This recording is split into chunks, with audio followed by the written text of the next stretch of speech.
susunod na general election ba ang tawag sa pagpipili? Sa council? Oo, sa council, or yung membership ba tuloy-tuloy? Tuloy-tuloy ang pag-accept ng membership. There's actually a link alright. that we share, and then that creatives can just fill out Alright. their details. But in terms of the council meeting or the General Assembly, there hasn't been one. I think we need to call one again, but that has to be done by the officers. Alright. And also with the support of the LGU, because the one supporting CBCC is the City Tourism Office. So sila talaga yung parang secretariat support. Yes, but it's good to know na tuloy-tuloy ang ating pagtanggap ng ating members at ang ating aspiring writers. Yes. Now, let's go to Leslie. Ngayon, let's see. Meron ba tayong recent statistics on figures of disability? Na baka meron tayong city stats from PIDAO? Yes, meron po. Actually, as of this date, 9,800 ang persons with disability. And then, ang psychosocial disability around 3,000 to 4,000. And then, as of 2024 year alone, may information on disaggregated data. We have mga 200 plus ang males, ang females, mga 400 plus. And then, an alarming rate is yung mga ages 18 to 30. As of now, nasa 300. This 2024 lang siya. Oh, sige. So, medyo na sa age bracket ng 18 to 30 years old ang ating mga may psychosocial disabilities. Ito yung is the data from those who were given a PWD card? Yes po, exactly. Oh, okay. It came from Sir Sam of PIDAO. All right. What can we say about this number? Kasi nga, a lot of people have been debating on this PWD cards given to those with psychosocial disabilities. Kasi wala nga naman makikitang physical na disability. So may mga tao, may mga sektor, ang ating transportation, ang ating restaurant sector, kuminsan ay nagugulat kung bakit may PWD card ito na seemingly wala naman siyang physical disability. Can you enlighten us? Actually po, syempre, we don't have the physical disability. Hindi nakikita yung invisible nga na disability. Pero it is still a disability. Kumbaga, it may hinder us from performing our functions. Kaya po, I think we are entitled to the PWD discount. Pero more than that, it is also a right on our part kasi it's a sense of identity. Kasi pag inaccept mo na PWD ka through the PWD ID, may acceptance na tuloy-tuloy ka lang na nagiging ikaw, na naibabahagi mo sa ibang tao yung kung ano talagang disability. So, and another thing, di ba may mga fake IDs ng driver's license, mga ganon, di ba? Mm-hmm. So, I don't think it's an issue talaga na about the fake PWD IDs. Pero, it's a sign na we must be responsible enough and kumbaga yung privilege na yon dapat alam natin sa sarili natin as PWDs na gamitin dun sa tama. Nagkaroon ng uproar a few months ago dati sa ating restaurant sector dahil naglabas ng statement ng isang National Organization of Restaurants, and they were citing the fact that there is a proliferation of PWD IDs na they claim na it has been bleeding them dry. Kaya na put into focus itong ating PWD IDs, especially with those who have psychosocial disabilities. Dito nag-root itong pag-highlight sa sektor na ito. Tell us, how hard is it to acquire a PWD ID? You have to undergo yung medical certification. Tapos, you have to fill up the form, and then they will assess kung that disability really stops or hinders yung normal functions mo. So kumbaga talagang dadaan sa proseso, hindi siya instant na maibibigay. Yes po. And technically, sabi nila, considering the works of PDAW here, wala tayong fake PWD ID. Kasi it has undergone the real process. Unlike, siguro sabihin natin yung other places or provinces. Pero we can bet on it na sa Baguio, there are no PWD fake IDs. So, pag-uusapan pa natin mamaya yan, as well as the activities under your sector. Batiin lang natin yung mga nag-comment sa atin, mga fans nyo yata ito. Si Zian Patricio, ang sabi niya ay bongga. Si Romnick Asuncion, congrats Ma'am Heather, Ma'am Heather, congrats daw. And shout out din kay Shalen. Hello Shalen, kamusta ka? Heather, let's go back to IliPress. Tell us about this project that you have. Yes po. Where do I start? Siguro, let me start with how... Oh, you can show us your IliPress- books. How IliPress was first built or established. It was, I think, first of all, born out of the needs of my fellow writers and I. Yun, since I've been writing naman for a long time, especially if you count my background in journalism, yun naman talagang pinagalingan ko sa writing. But in the world of publishing, I have noticed that a lot of opportunities are, not here but in the capital. Yun, so there are limited opportunities here in Baguio City or in Cordillera as a whole when it comes to publishing your work, when it comes to joining writing workshops where you could enrich your skills, enhance your knowledge of literature and writing. And because of these things and a lot of other personal experiences of discrimination or at least feelings of perceived discrimination.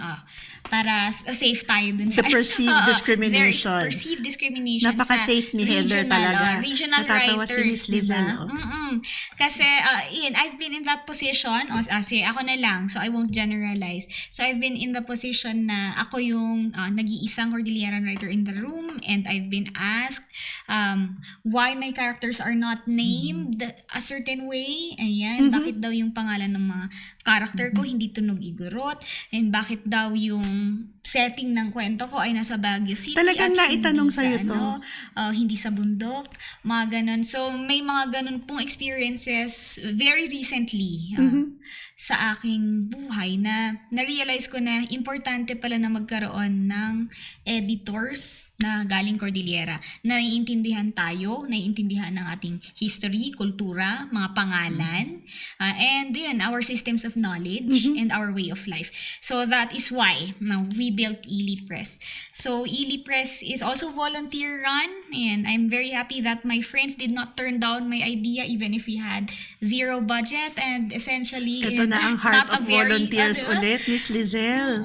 not very much knowledge kung paano ba talaga gagawing sustainable ang aming efforts. So we started with this zine. So this was our very first one that we made just to introduce ourselves. So all the editors contributed to this zine, and we launched it last year during the BLTX held at LU, La Union, San Fernando, La Union. And yeah, this was also where we launched our call for entries. So we asked for poetry, short stories, essays, song lyrics, any kind of literary work that our Kailians would like to send us. We opened channels through text message, FB Messenger, email. Ayan, so we even had drop boxes situated across shops and libraries. Yun. Kahit nga po office ng Mountain Collegian sa BSU ay naglagay po kami ng drop box.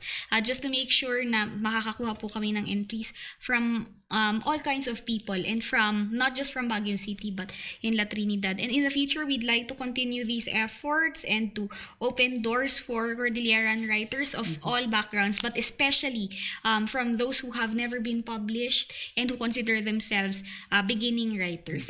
So the product of that call for entries is this zine right here. So this is zine 1 of Ili Press. So again, this is DIY yun, kasi siya ay zine yun.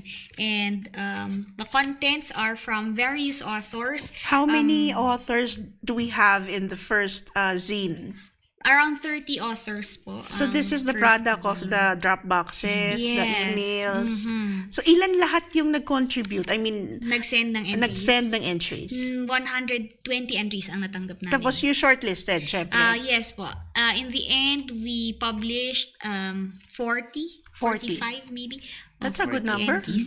Yes, from people all around Cordillera and those who have significant connections, meaningful connections to Cordillera, because we believe that expanding our understanding of writing, of what it means to write, also means that we have to expand our understanding of what it means to be Cordilleran. And that's why even my editors, some of them are Ilocano, but studied here and continuously visit Baguio and consider Baguio as one of their homes talaga. Would you like to Kaya- mention your editors?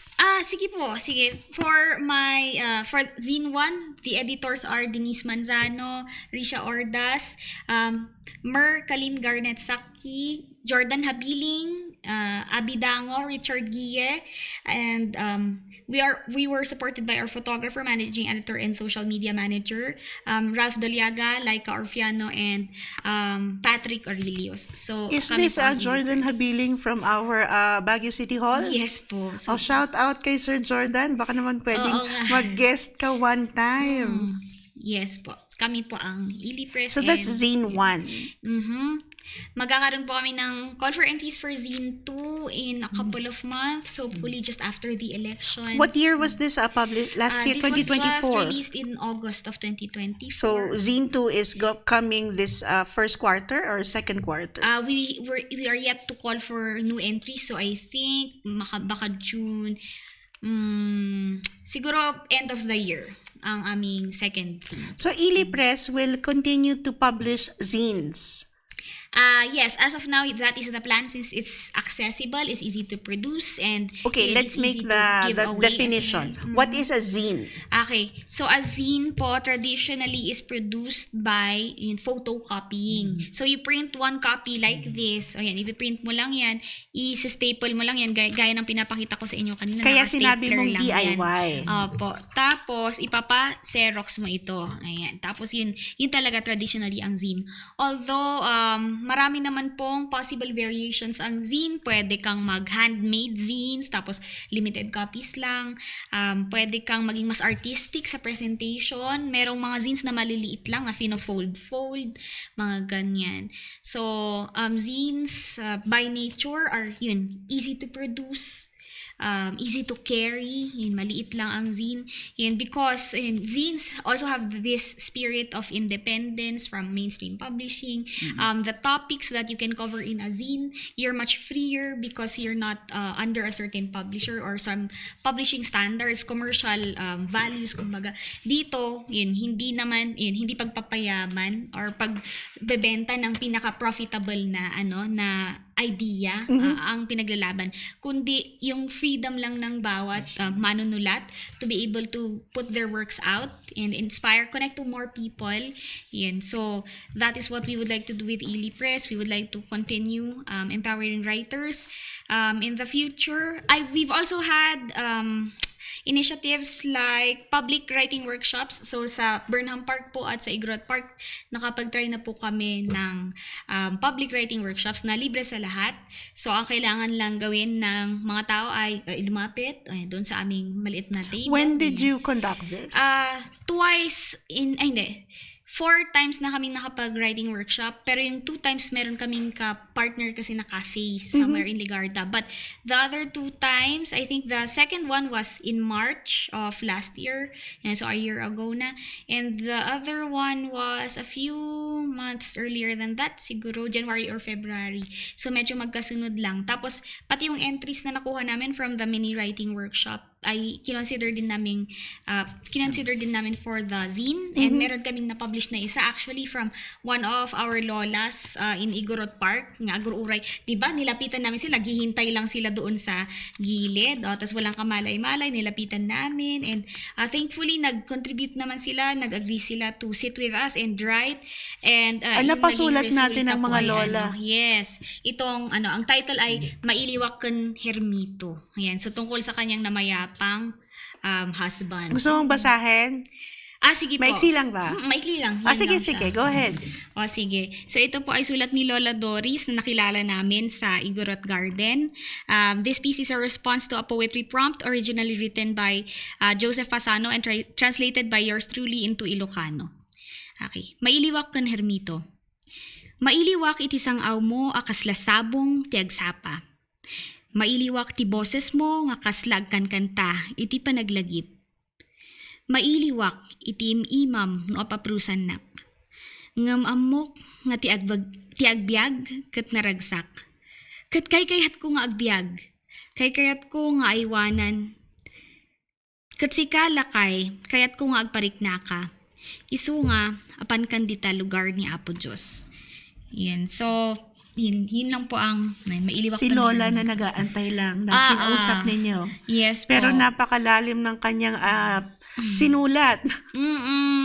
Napaka ganda po nung naging experience namin. Kasi everybody needs literature. Of course, Everybody yes. needs writing. And writers can come from anywhere. Yeah. Ayan. Kaya masaya kami sa mga naging resulta ng mga unang workshop. At abangan po ninyo ang aming mga susunod na public workshop. And we'll talk about your books later. Ngayon, punta tayo kay Ma'am Lizelle. You have your book. Pakita natin. Yan, sige. The Written Property, a Freelance Writer's Guide to Copyright. Yep.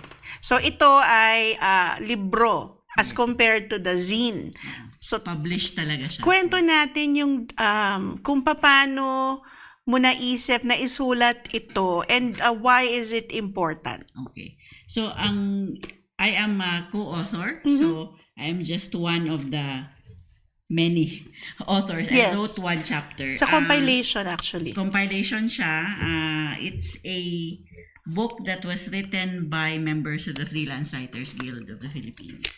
And the guild we had a project with IPOFIL. Yes. With their Copyright Plus program. They approached us and we thought of proposing a book that will guide yung mga freelance writers natin to be more aware of what is copyright and how to protect their intellectual property. So, yung process namin sa pagsusulat ng libro, nag-identify kami dun sa guild members kung sino ang pwedeng magsulat at kayang magsulat kasi one chapter each. So, all of the whole book was written by members of the guild. Ang particular na sinulat ko ay tungkol sa unprotected works. So, ano ba yung mga unprotected works na tinatawag? But all throughout the book, in-explain kung ano ang copyright, kailan ka nagkakaroon ng copyright, kailan nagsa-start, ano yung covered ng copyright, ano ang hindi, yun yung unprotected rights, unprotected works, I mean. And then kung ano yung mga examples ng copyright infringement sa pagsusulat, at paano mo mapoprotektahan yung ginawa mo sa pamamagitan ng either non-disclosure agreements at pagiging conscious sa pag-monitor kung sino yung gumagamit ng ginawa mo. Kasi nga, as we said among freelance writers, you are in the business of words. So that is what you earn from. This So is if you the do not- reality that our writers face. Yes, yung kinokopya na lang. Uso Naku, masakit yan. masakit talaga. Napakasakit niyan. So yung kinokopya na lang, binaborrow na lang ng walang permission, walang bayad, no? Lalo na yung mga ginagawa mo na lalo na yung sinishare at publicly shared through social media. No? Yung naiintindihan ng iba na akala nila, pwedeng sabihin mo lang na, pwede mo lang ilagay dyan, credit to the original owner. Naku, yan ang pinakamasakit sa lahat eh. Di ba? Oo. So, hindi pwede. Tapos so, alam mo kasi pag sinulat mo, kahit pa i-paraphrase nila ng ilang beses at ipadaan sa ChatGPT na premium or pro, alam mo talaga nagagaling sa'yo. Galing sa'yo. So, may, and it also helps then because there's actually a part in this book that contains the whole copyright law of the Philippines. Oo. So, it's a very useful guide. Yes, I have So, it's the same copy. Si Ma'am Lizelle po ay columnist din po natin sa North Luzon Monitor, although hindi ganun ka regular dahil nga po ito ay napaka-busy. Tell us about itong freelancing community natin, because a lot of people are curious about the freelancing world. Kung ano nga ba ang ginagawa ng isang freelancer? Sige. So, essentially, when you call yourself a freelancer, hindi ka employed by anybody. So, meron kang either kliyente or projects na ginagawa with clients, no? So, marami ng freelancer sa Pilipinas. Na dumami yan, lalo na nung pandemic. Dahil online work was so prevalent and opportunities to work usually nasa online lang. Kaya dumami din. Pero siguro yung isang description ko nung bilang isang freelance writer, ang ginagawa ko is I have several clients, no? And then as a freelance writer and editor, na-develop ko na yung aking tinatawag na areas of expertise. So overtime ito, hindi Yes, hindi instant ito. Hindi instant. Hindi ito isang racket lang, pangalawang Hindi. racket. So over the years. Yes, I only started freelancing 2015. Before that, I was a project management. I was employed in an NGO. When I moved here to Baguio, that was when I discovered freelancing. So bumalik ako sa roots ko, which is journalism. At nagsulat sa mga online magazines, nagsulat sa mga other content sites, no? Doon ko na discover 'yan. So, pero hindi din siya instant for me kasi eventually yung na-discover ko or na-develop ko na niche for freelance writing and editing, nanggaling din sa kung ano yung experience ko nung nagtatrabaho ako. I eventually became somebody who would help in grant proposal writing. Technical writing ang focus ko. Yes. Yun ang isa sa mga ginagawa ko. Technical writing, so reports, grants, and I also started writing and doing research. Kailangan ka ng mga nag-a-apply sa mga grants dahil ito ay hindi biro kasi mag-apply sa isang grant, and the requirements are quite stringent. So kailangan talaga maayos ang iyong application. Pati ang terminal reports after. Yes. So follow through yan from the grant proposal hanggang Yes. terminal report. Ikaw ang backbone talaga. Yun ang isa sa mga na-discover ko na niche na hindi din masyadong marami ang gumagawa. Although, with the advent of ChatGPT and other tools, yan ang nasusunod kong tanong. Premium and pro versions yan, ha? Nalaman ko na-realize ko din na those tools you have to choose whether those tools will be something that you use or you just swear off them. However, may malaking impact niya sa area ng na ginagalawan ko, which is technical writing and academic and research That's writing. true. So for me, I had to adjust. I had to learn. Tayo ang mag-a-adjust dahil tayo ang human, di ba? Human-controlled pa rin talaga naman lahat ng AI apps na ating ginagamit.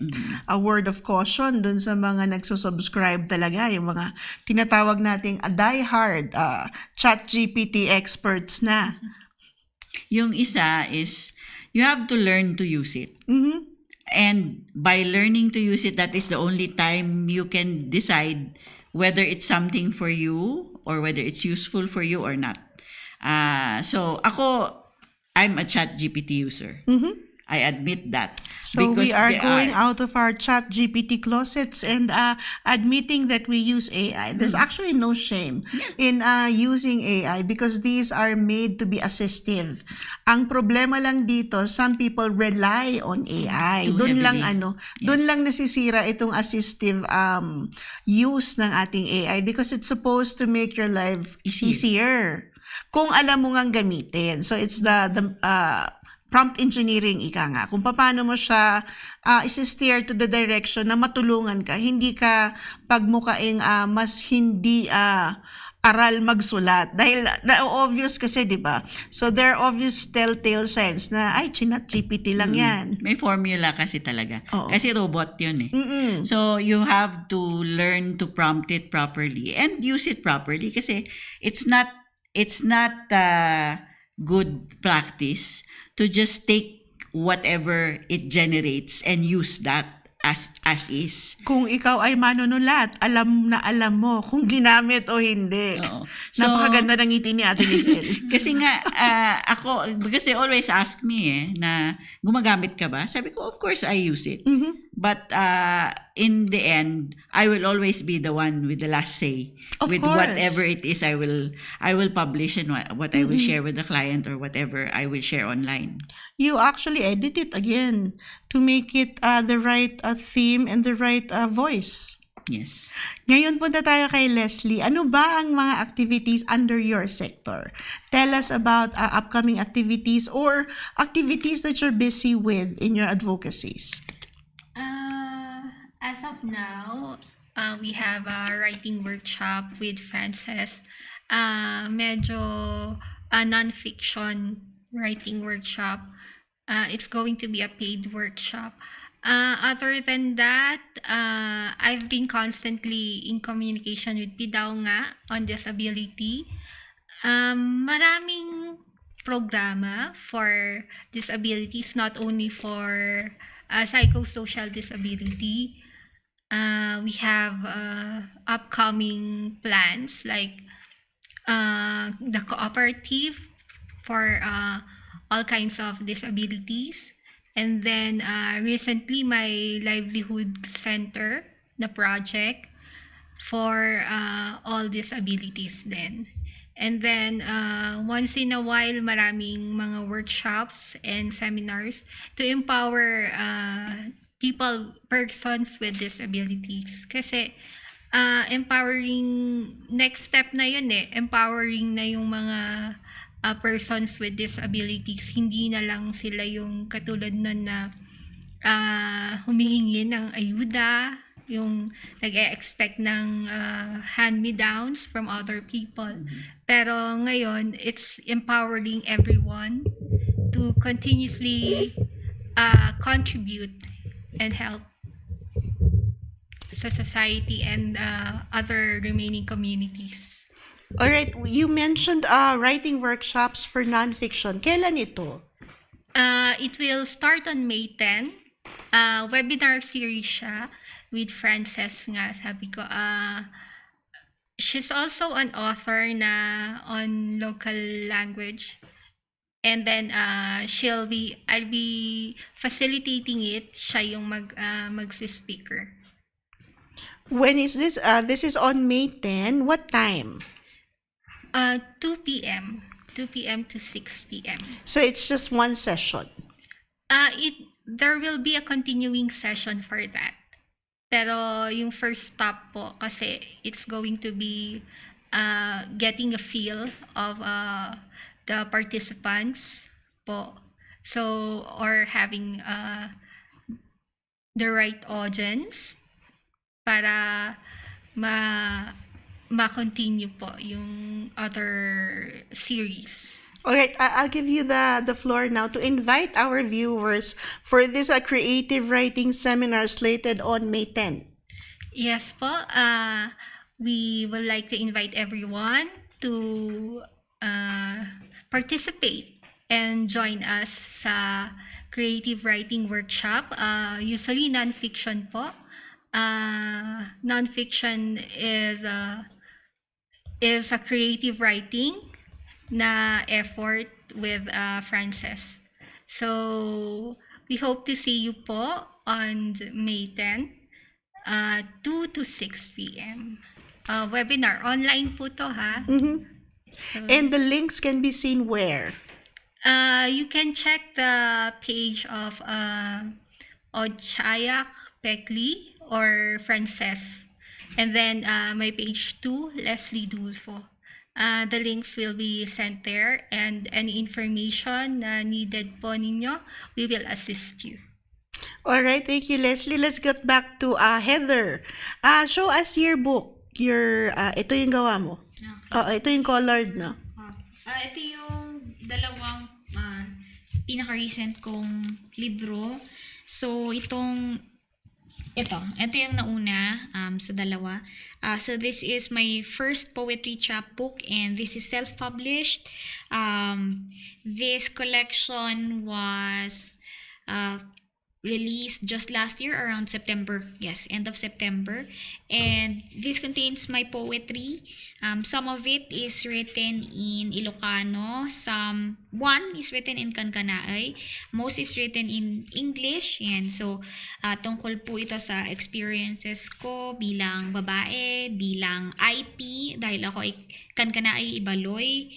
Tungkol to sa mga experiences ko bilang taga Baguio, at nakikita ang lahat ng mga pagbabago dito sa ating lungsod. And all of this leads to my journey of self-acceptance. That is why it's called Coming Home to Myself.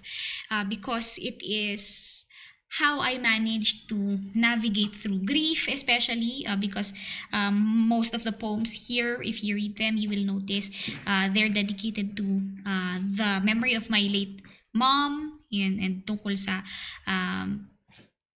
kung paano ko nahanap ang aking way and after losing my mother.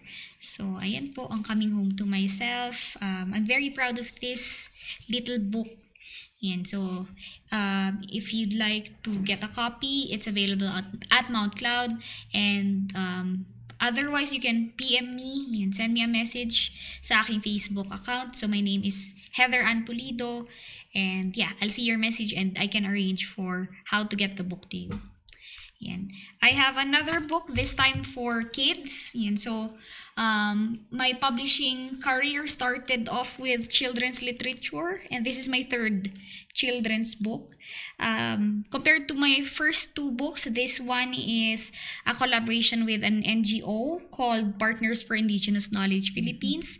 So, yung dalawa ko kasi naunang book ay with commercial companies, yung traditional publishers. But this one is co-produced with an NGO also situated in Baguio City, based in Baguio City. So, yun. This book naman is a coloring book and storybook in one. And one of the reasons why we made it a coloring book is because the book talks about changes that happened in Baguio City. So, there are two characters. Yan. So, nakikita naman dun sa cover, may dalawang character. One of the characters is in 1890s Baguio City, and the other character is in modern day Baguio City. And you will notice that they're actually in the same place but in very different times. So makikita niya dito mapuno, puro grassland, tapos on the other side Puro naging building na kalsada siya, na, oo. puno na ng building.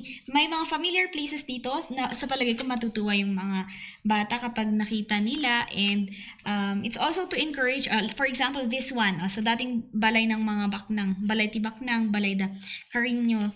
Tapos yun na yung kinatatayuan ngayon ng Baguio City Hall. Yan. And this is as accurate. We try to make it as accurate as possible. So I did lots of research for this, interviews with elders from Onjon ni Ibadoy. Ayun. So we poured a lot of effort and hard work into this. And the reason why we made it into a coloring book is so that children can also use their memory, their imagination to color in the spaces, and especially the spaces that are familiar to them and some that might not be as familiar. Ayan, because we want to strengthen kids' relationship with their community, their land. Ayan, isa yan sa mga gustong gawin ng PIKP at ako na rin bilang author at indigenous person na taga Cordillera. So, this book, on the other hand, is not for sale because yun nga, it's produced by an NGO and our primary goal is to get this to as many libraries and schools as possible without asking people to pay for the copies. So I might be there still might be very few copies available for sale, but I cannot say. Ayan. So just for now, if you your school, your library, your in your municipio perhaps would like to request a copy of the book since it talks about Baguio history nga and the developments over centuries, you can request siguro a copy. That would be the best way to acquire a copy. Request a copy from the Partners for Indigenous Knowledge Philippines or PIKP since they are the ones po who helped me produce this book. Alright. Parang napakadaming fans nitong tatlong panauhin natin, ha? Nanonood si Amin, si Mia Bakiran, si J. Rain, at si Maria Bastian. So, baka makakilala nyo ito. Sila po ay nagsha-shout out sa inyo. We're talking about a topic that seems to be relegated to the softer side of issues that we have. But it hits the core of what we need to be bringing out because reading, writing, and comprehension is the backbone of any society. Kaya po tayo nagkakaroon ng mga hindi pagkakaintindihan, especially sa ating social media, baka hindi nyo naman po naiintindihan o binabasa ng mabuti ang mga post ng isa't isa. Ma'am Lizelle, how are the efforts in bringing into the highlight the issues that we have in reading, writing, and of course, comprehension with efforts like Ili Press and yung kay Leslie on creative writing and yung sa inyo on copyright. How is these coming together and what is our ultimate goal? I'm speaking from my involvement with the council. Kanina lang before you arrived, we were already talking about possible areas of collaboration. Yung paggawa ng mga workshops together, pag-open ng mga workshops sa public, at hindi lang yung mga may kayang magbayad o may opportunity, no? We are starting there. We always start with how you can come together and work with yung strengths ng bawat isa. Kasi hindi yan magagawa ng isang tao lang. Totoo. O ng isang organisasyon like CBCC or ng isang sector. Magtutulungan talaga yan lahat ng mga tao na may merong puso at passion sa ganito na pag-improve sa ating reading comprehension, pag-improve sa pagsusulat, at pag-improve sa pagbabasa. No? Kailangan talagang sama-sama. Yun lang. Ang Yun kailangan ba natin gawin is to have more writing workshops like the initiatives of Leslie and her sector, yung ginagawa ng Ili Press, or kailangan bang mag-call for membership? Ano ba dapat ang unang-unahin? Hanapin yung mga may gustong mag-zine or mag-publish? Tingin ko maraming gustong because maraming gustong mag-express ng sarili nila. Di ba? And I think you can see that in young people. They have different ways of expressing themselves. Pero ang pagsusulat, isa lang yan. No? I think ang isang kailangang ma-determine is for an organization maybe, kailangan nila ding tingnan kung ano yung mas madali nilang ma-achieve. Is it, if for CBCC, if it's expanding the membership of those coming from the literature and the press and the books and press sector. That's the first The first step, the yeah. priority. Ilan ang miyembro ngayon? 11. 11 plus Konti 1 lang group. yun. Konti lang yun out of the 382. Oo. So we need to get more younger people, aspiring writers, to become members. May because bayad ba yung membership walang na yan? walang bayad ang membership ng CBCC. It's free. So you just need to sign up and be informed kasi nando naman yung it's a directory to if there are opportunities to take part in workshops or to volunteer, na maging available sila. Kapag nag-member dyan, for example, halimbawa may nakikinig o nanonood ngayon, gusto mag-membro, di naka-member na, ano naman ang makukuha nila? Yung isang kasi as we said, we are developing, no? One of the things that they can get is if there are opportunities from the national or the regional agencies, for example, like DTI, Department of Tourism, for workshops specific to their sector. Sila yung First isa in sa line na. Sila yung isa sa mga unang mabibigyan ng information at mabigyan ng pagkakataon na sumama. Kasi ina-announce palagi yan there's actually a group chat of most of the members. Alright. So palaging binibigyan ng opportunity na ganun. So it's about mingling with like-minded people. Okay. For Heather and Leslie, kayong tatlo, is there a stigma in self-publishing? Dahil dati sinasabi nila pag self-published yung book, parang hindi at par with the published books na kinukuha ng mga publishing houses. Pero now there is a movement in self-publishing and the stigma of this is slowly tearing away because of efforts like people like you. So tell us about the rudiments of self-publishing and what does it mean? Anybody can answer. I haven't self-published. That's so. But what I understand from it is that, but we did give a workshop on the difference between self-publishing and Yes. publishing. So When you're under a publishing house, what happens? You submit a manuscript, you pitch and submit a manuscript, and it goes through a review. Yes. It gets assessed, and it depends on the publishing house whether they see if it's marketable or not. Kung bebenta o hindi. Yes, basically. So that's the first step, no? So kung makikita nilang mabebenta, kailangan pang i-improve, no? They will tell you that, no? And however, there is also a growing movement of small independent publishers. So hindi iba naman hindi to. na lang yung mga Hindi na yung malalaking big publishing That's houses. us. Oh, Yan. see. We're an Parang independent Ili. publisher. Exactly. So, yung and there's also a growing movement na nagpa-participate sa mga book fairs. Yung independent publishing collective. Ibig sabihin, sila pa rin ang sasagot sa pag-print, sa pag-distribute, sa Sila pa rin. pag-market. It's traditional publishing pa rin, Oo. except that they're not big market. They're not commercial. But they may be a bit more Limited in the resources. limited in the resources, but they can also be more flexible with the authors, meaning they can work with the authors if they see that it's something that can be improved on. They will take that parang meron silang ganong initiative, unlike publishing houses that would say no.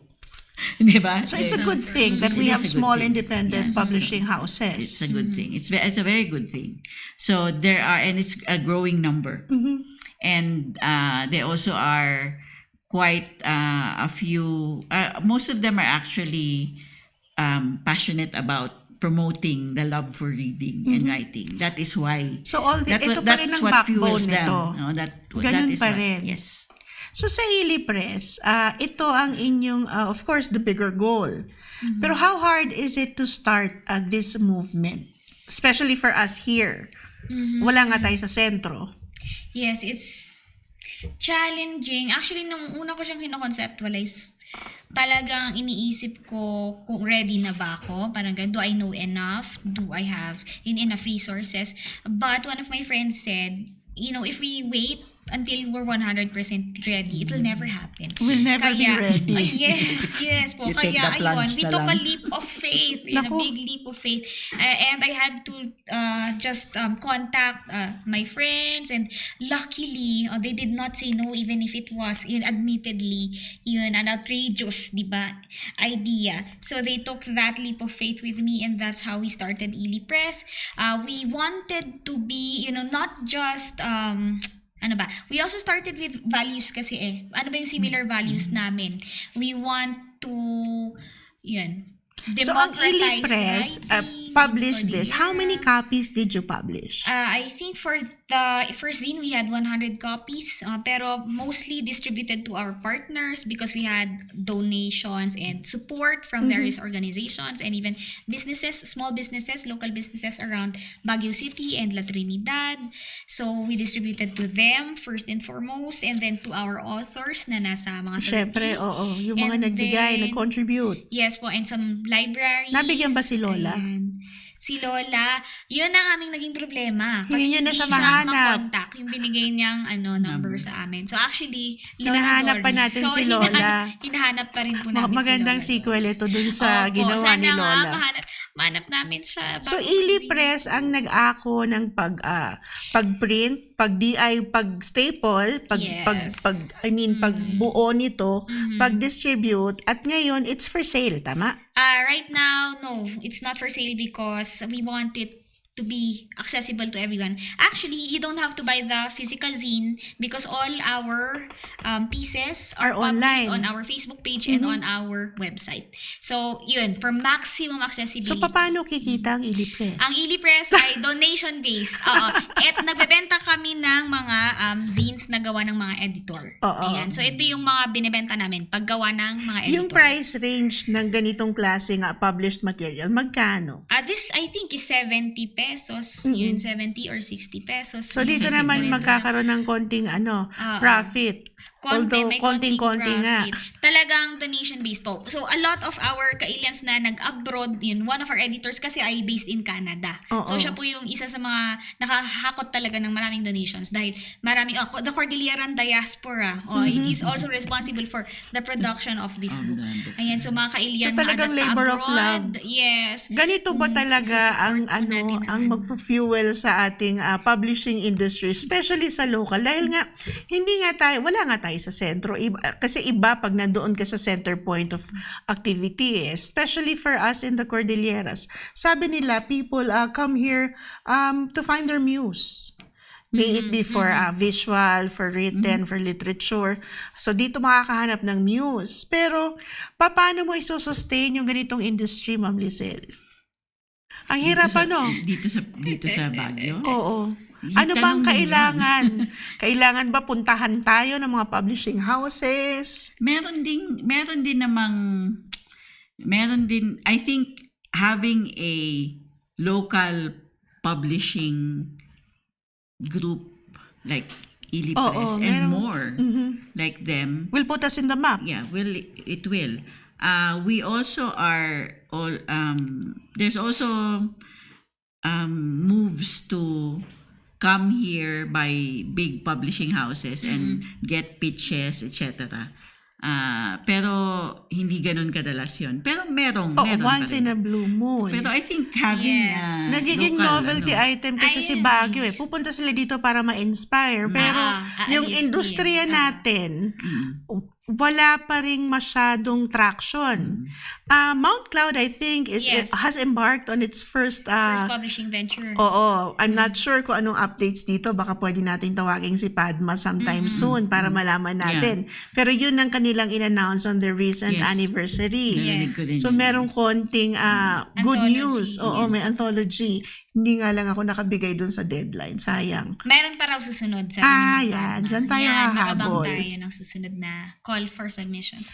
Ayun po. Ano mangyayari sa industriya natin, Heather? Ang alternative view ko naman on this ay I don't think this is less legitimate than Yeah. this or I'm any of my practicing. other books. Yun, all of these are all books. And ang importante sa akin ay mapunta ito sa aking primary audience. And I have decided, yun, a few years ago, yun, when I siguro came into age siguro sa aking writing career, na ang primary audience at most important audience ko talaga ay Cordillerans. So, nanindigan ka na matters to dito. me, it matters to me the most na sila ang makabasa ng aking mga gawa. It is probably not in the dream of every writer out there. But for me, that's my most important dream. Kung nababasa ako ng mga kababayan ko, ng mga kapwa ko, kabataang Igorot, I think that's the most important for me, most fulfilling for me.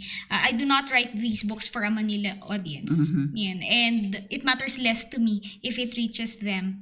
Yun. It matters the most to me that we're able to produce these books and that these books, these poems, these short stories, these essays are written and read by fellow Cordillerans or writers and artists living, working, and maybe taking inspiration from the Cordilleras. So ako, yun naman ang aking view. That, yun nga rin daw ang politika ng zine. Ayan, ang politika ng zine at small press ay, in a world that's constantly asking us to expand, yun, small presses, a lot of small presses stay small as a matter of principle based on what they believe in, na hindi naman talaga yun kailangan na mag-mainstream ka para ma-consider kang tunay na writer. So yun, again, this is an alternative view. I know that this probably is not the view of many writers, but for me, yun, that is where I find the most fulfillment, the highest fulfillment as a writer. Yun, because bakit naman hindi magiging source of happiness and success ang makilala ka, ang makakonekta ka sa mga kapwa mo, Cordilleran. And I think it's, that is just as worthy a goal. Views like this that this industry will thrive. Now, for Leslie, tell us about your publishing journey. A little background on the books that you have authored and the poems that you have written. I started making short stories for a certain publishing company na address sila sa India. So, parang printing lang ang ginagawa nila, not so much stuffs on editing, ganon. So, I started with that, mga compilation ng mga short stories with other authors. So, ayun. And then, until recently, Is this a self-published endeavor or under a publishing company or house? it's under a publishing company. And then, when, na naman, yung next na nag-solo ako, I was under the same publishing house. And then, naghanap ako ng Filipino publishing house. So, Late Art Publishing came into view. Tapos, doon, yung Mindful Musings, yun ang pinublish nila. I was supposed to publish another one, yung Anecdotes. Kaya lang, the publisher was not able to continue with it because of certain financial constraints. Kaya mahirap yung publishing journey, Oo. kumbaga. Kasi baka at the last minute, parang yung nangyari sa'yo, nagkaroon ng financial problems yung publisher. So, biglang syempre, wala na yun. Bye-bye. So, mahirap Yes. talaga ang publishing journey. Yes po. Nangyari din yan sa akin, kaya ito naging self-published. Originally, I was signed with Oo. an independent press based in the United States. Tapos, they suddenly closed up shop. So, ibig sabihin nun, And bye-bye. I heard nothing na after that. Na-ghost ka na.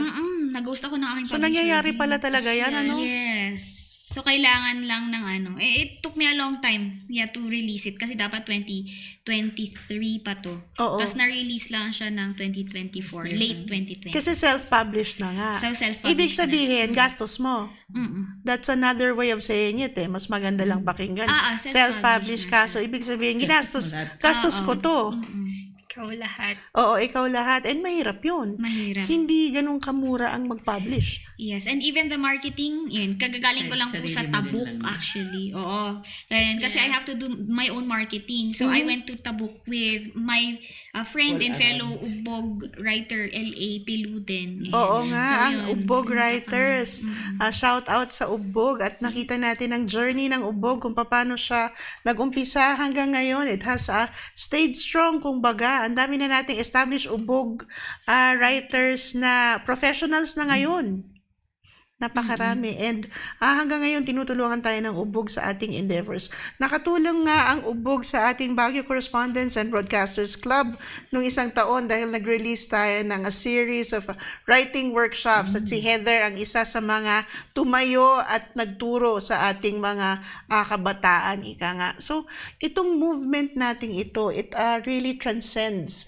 Halimbawa, yung grupo ko, ang Baguio Correspondents at Broadcasters Club, ang BCBC, we also espouse itong sinasabi nating writing workshops. Pero syempre, mas napupunta sa linya namin sa journalism. So we have workshops for investigative journalism, news writing, features, sports, and we also help those children na napapasok na sa ating regional competitions. Itong mga regional press con. So dito napupunta minsan ang oras ng journalists natin. Pero sa sektor ninyo, nagkakaroon din ng independent efforts to promote reading, writing, and comprehension. So concerted effort nga. Talagang bakas-bakas na lahat. Hindi pwedeng iisa lang ang gumagawa. Ang dami-dami nating kailangan pag-usapan and hindi natin mailalagay sa isa't kalahating oras lahat. Kaya isa lang ang ibig sabihin nito. Magkakaroon tayo ng part 2 siguro. Tawagin natin ang ibang miyembro ng sektor, ibang miyembro ng ILIPRES, at syempre si Leslie ay hindi nauubusan ng ating mga activities. Wag nating kakalimutan yung May 10 activities niya. Ngayon po, since we have, ang dami talagang fans, si Chit Pawid, congratulations Heather. Meron din tayo, sino ba to? Si Adobong Papel. At ang ating kaibigan, si Kay Lea ng SLU. Hi Kay! Next time, tawagin natin si Kay dito. Food writing. Oo, tama yan. Food writing. Dahil ibang niche naman ito. Excited tayo. Okay. Saya. Wala nang back outan ito. Next ka na. Sa schedule na natin. Nagbibigay tayo ng opportunity talaga sa lahat ng sektor. At it doesn't discriminate by sector, by importance, dahil lahat po ng pinag-uusapan natin sa Breaking Point ay talaga namang mag-i-impact sa atin. This episode tonight focuses on reading, writing, and of course, ang pinaka-importante, comprehension. Ngayon, I give Leslie the floor. Sa ating mga, kumbaga, ang ating iiwan sa ating tagapakinig, tagapanood, you can promote the activity on May 10 and give a little words of wisdom to those who want to venture into the industry like yourself. Again, I would like to invite you to participate and join us sa May 10. It will be a non-fiction workshop, creative writing. And then, ang masasabi ko, writing is something na makakapag-fulfill sa'yo, lalo na kung nag-start ka na as a advocate of parang sa amin may advocate ng local literature, mga ganon. So it's something that makes you proud na nakakatulong ka, hindi lang yung self-expression. It also inspires other people and it also inspires you to continue moving on, and especially sa mental health na kung nasaan naman ako, I find it a way to, sabi nga nila, your story isn't over yet. So let's just continue working on improving ourselves and continue thinking of the surprises that will come our way sa pagsusulat, sa anumang endeavor. Let's just move and continue. Thank you, Leslie. Now, let's get the parting shots of Heather and tell us about the very hopeful project that is ILIPRES. Yes. Like I said earlier po, we had Ili Press Zine 1. We made this last year with help from a lot of friends and the editors of Ili Press. We hope to produce the second zine before end of this year. So please watch out and please follow our page, Ili Press, ILI Press.